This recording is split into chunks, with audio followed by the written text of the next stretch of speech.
wasn't brave enough to come out in a campus that we know is not 100% accepting.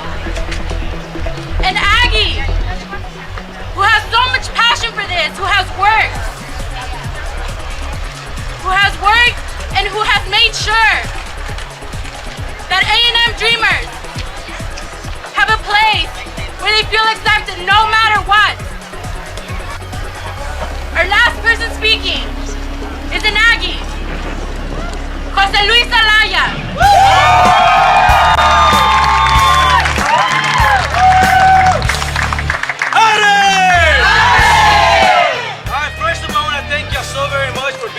I actually did this event for y'all so that I can actually understand what it is that we're going through, because everybody here agrees with the Dream Act, right?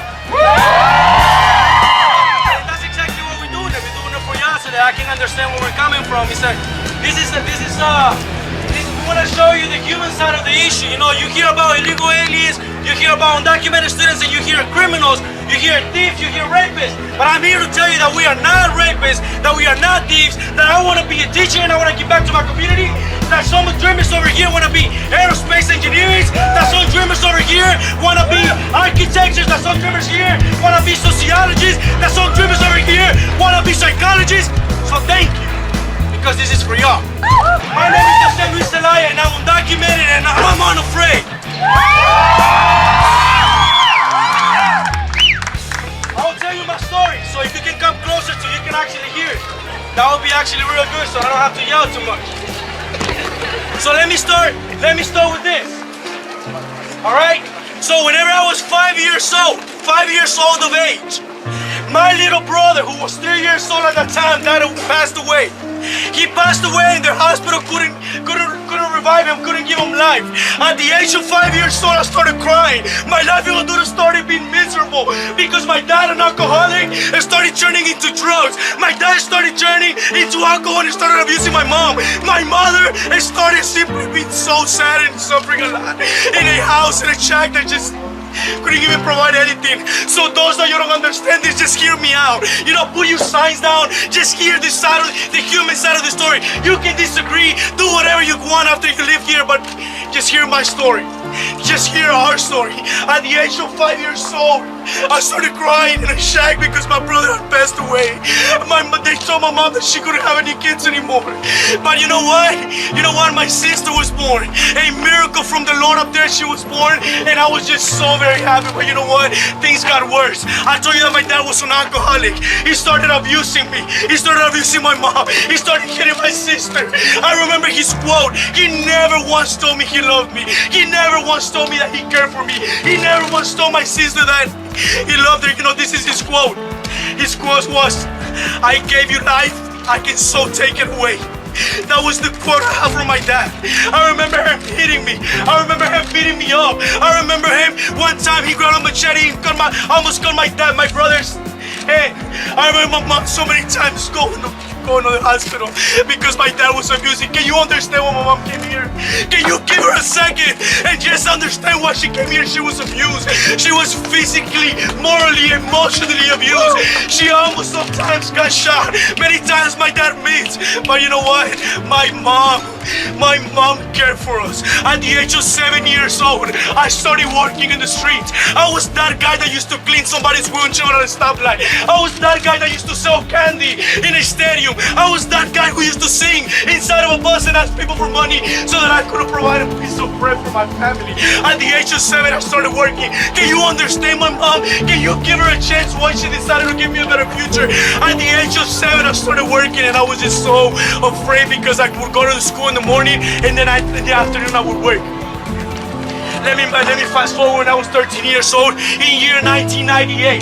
Hurricane Beach destroyed my house. I remember being on top of a roof holding next to my little sister because I was afraid that the current was gonna take her because the current was too strong. I was afraid that the freaking river was gonna swallow my sister and that I was never gonna see her. She was only like 5 years old. Can you understand what's going on in Honduras? A country with gangs, a country with political problems, a country that has so many violence. Can you understand? I don't think so. I don't think so because you're not in my place. But I want you to see it. I want you to understand where I'm coming from. In year 1998, Hurricane Mitch destroyed my house, destroyed my family. It almost killed a lot of my friends. I remember being on top of a roof holding next to my little sister. I remember the next day going back to my house just to figure out that there was nothing in there. That everything that I always cared for, my little teddy bear was no longer there. The little thing that my brother had made for me was no longer there. My brother, you know what? Many people have this ideology that gangs are always bad and stuff like that. You know, I don't agree with gangs. But you know what? Whenever you live in a neighborhood, that the only way for you to be secure, the only way for you to have protection for your family, and the only way to provide something for your family is to be able to join some sort of group. To be able to protect your people. My brother did that to be able to protect us. So in year 1998, he destroyed my house. My dad started turning in alcohol. I didn't see him for months. And then whenever he came, he always beat my mom up. He always used to beat up my sister. He used to give me black eyes all the time. Instead of I love you, he used to beat me up. Can you understand? I remember my mom making the decision of coming to this country. I remember her saying, you know what, I can't live here no more. I remember her saying, we're leaving because she needed to escape from a country of violence. I remember. Do you remember? You don't remember, but I remember. She left the country, and in about 4 days, she found herself in the United States. She walked. She slept in mountains. That is my hero. Every time we hear about us, you know, whenever, you know, essays, we talk about a hero, that's my hero. My mom is my hero. I lived in Honduras for 2 years with my dad. I lived with them for 2 years in Honduras, and you know what? Whenever I used to want to go home after a hard day of work to sleep, I used to sleep outside because my father would be prostituting himself with somebody inside the apartment. You remember? You don't remember? But I remember sleeping outside a creek. I remember asking people for food. I remember. And I also remember that one day after working very hard, I simply wanted to play soccer with my friends. And at the age of 13 years old, I was shot twice in both of my arms. I was simply playing soccer and there was a drop-by. And both of my arms were shot. I remember running away. I remember trying to escape. I remember trying to find a place to refuge. And I remember a lady healing me. And you know what else I remember? I remember the next day going to work to be able to provide for my dad's addiction. I remember that. I remember, you know, having no home. I remember just working. That's my story. Can you understand me?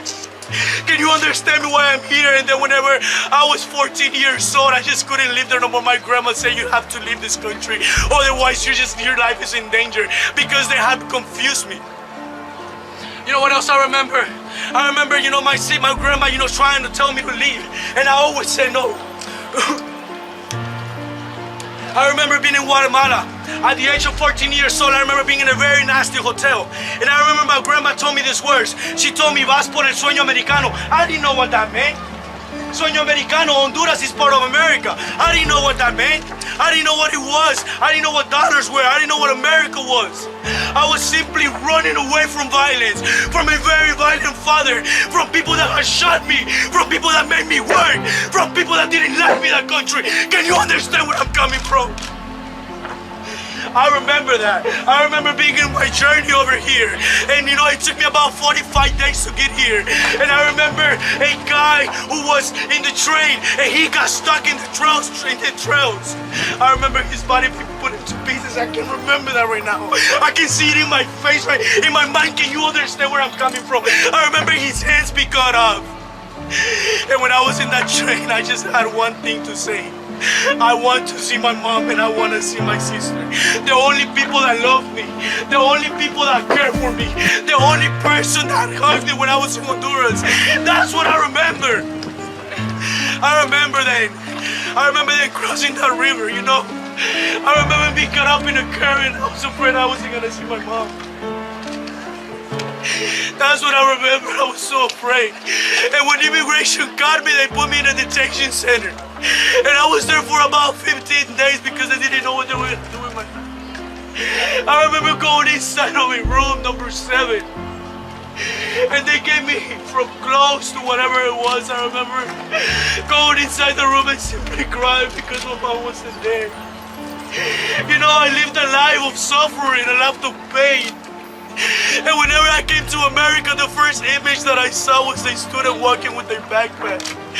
And I said in my mind, I want to get educated. And I said in my mind, I want to go to school. I said, why is he free? Why was I inside a patrol car and why was he free? I remember that very clearly. I remember my mom picking me up in the detention center because immigration had given me a permit to stay. I remember that. And I remember seeing my mother for the first time in 2 years. Can you picture that? When I saw her, I simply gave her a hug and I laid down.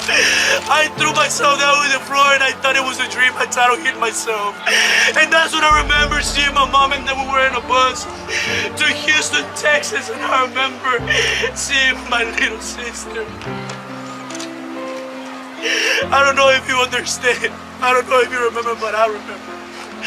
I remember being inside, you know, an apartment that used to have like 12, 13 people in a one-room apartment. I remember going to a school and being expelled from every school, from every institution that I attended. I was suspended in 3rd grade in Honduras because I had to work. I was suspended here because of the color of my skin. Because one, I couldn't attach myself with the people from Mexico because my accent was different. I couldn't go with the mainstream because I didn't speak the language. So I had to fight 2 battles with my own people and the people that didn't like me. I remember that. And you know what else? I remember going to high school and being a troublemaker. I remember being stabbed in my head once because I wasn't behaving well. I remember getting in so much trouble, but then whenever I was 17 years old in 2003, I remember coming to my Lord Jesus Christ, who gave me life, who saved me from death, who not only told me that I was his child, but he also told me that I was a citizen of his kingdom. I remember that. And that gave me so much hope. I became the youth pastor of my church. I became the leader of FCA, Fellowship of the Christian Athletes, in my high school. I was the co-founder of Campus Crusade for Christ at my community college. I graduated with an Associate of Arts degree from my college. I remember that. And you know what? Whenever I got my letter of acceptance at Texas A&M, I went back to my mom and I told her, Mom, I got accepted to A&M and I'm an Aggie. And she started crying. And I thought she was just being a mom. But I remember that she had been in the United States 2 years prior before I was here. And she went up to her closet and she went to like little bins that he had where she used to save things. And she went to one that said 2 years before I was here, and she got something out of there. She told me to close my eyes, and then when I opened it, she showed me a t-shirt that said I'm an Aggie mom. So even before I was in the United States, I was meant to be an Aggie. And it hurts to see my Aggie fellows telling me to leave this university. It hurts me for them to not want me here, to not want my dreamers here. Can you understand what it is to be undocumented? You go around saying, I'd rather be undocumented and pay in-state tuition. We don't get driver's license. I'm afraid that every day that I get out of my apartment, I don't know if I'm gonna make it home the next day. I call my mom every day to tell her that I love her, because I don't know if I'm gonna see her again. I don't think you understand, but I remember that. And now that I have an Aggie ring on my hand that teaches me excellence, that teaches me integrity, that teaches me selfless service, that teaches me loyalty, I want to be a teacher. I want to be an educator, because it was a teacher that inspired me to come out of the streets. It was a teacher, the one that wanted me to go to college. That's what I remember. Can you allow me to serve? Can you allow me to serve a community? I don't care if I have to volunteer and raise my own support to be able to teach. I want to teach. Can you let me serve? I'm undocumented and not afraid. Undocumented and not afraid.